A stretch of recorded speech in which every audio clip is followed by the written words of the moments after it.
Сотні людей, серед них учасники бойових дій, активісти, представники різних політичних сил зібралися сьогодні перед Конституційним судом. Там розглядають відповідність Конституції закону про очищення влади. Він набув чинності у жовтні 2014 року і забороняє високопосадовцям, які були при владі за часів президентства Віктора Януковича, впродовж 10 років обіймати посади у виконавчій владі. Біля Конституційного суду працює наш кореспондент Вікторія Бойко. Добрий день, Вікторія. Як проходить акція і чого вимагають протестувальники? Вітаю, Тарасе. Акції під Конституційним судом тривають вже близько 3 годин. Активно виступають представники різних політичних сил, громадських організацій.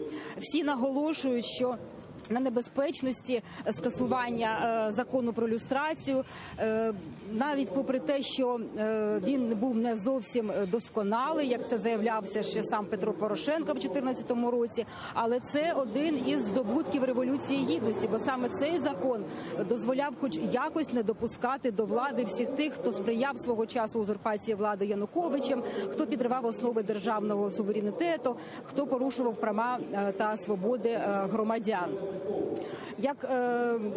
Якщо закон буде визнано неконституційним, то всі ці одіозні особи зможуть або вільно повертатися в Україну, або навіть йти знов у владні кола. Прошу пряму мову. Зараз тут, в цьому приміщенні, вони збираються скасовувати цей закон, вважаючи його неконституційним.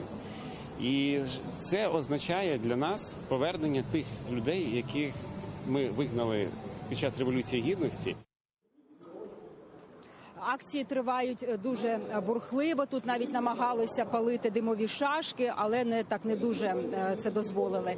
Ну і також треба зазначити, що між окремими політичними силами виникали з'ясування стосунків з того приводу, що одні прийшли з партійною символікою, інші, такі як «Голос» чи «Самопоміч», не застосовували, взагалі жодної символіки з собою не принесли, ні в руках, ні, скажімо так, ні на собі. Тобто там не були одягнуті в якісь брендовані свої майки. Як зазначив з часом Святослав Вакарчук, він пояснив свою позицію своєї політичної сили тим, що вони вважають, що скасування закону про люстрацію – це не питання політиків, не питання суто політичне, а це питання всього громадянського суспільства. І саме тому використання політичної символіки вони вважають недоречним. Прошу пряму мову. Я проти партійної символіки на таких мітингах, тому що вона розділяє. Для нас це принципова позиція. Ми приходили на Майдан без символіки, і сьогодні ми прийшли захищати Майдан теж без символіки.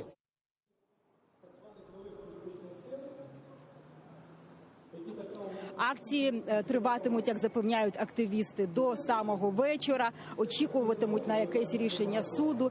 Коли воно, можливо, буде прийнято, та навіть коли саме почне розглядатись питання, невідомо. Адже в переліку питань, які сьогодні мають бути підняті Конституційним судом, воно стоїть 4-м з 5. І, на жаль, відбувається в закритому режимі.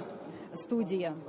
Дякую, колего. Вікторія Бойко з Конституційного суду, де сьогодні розглядають закон про очищення влади.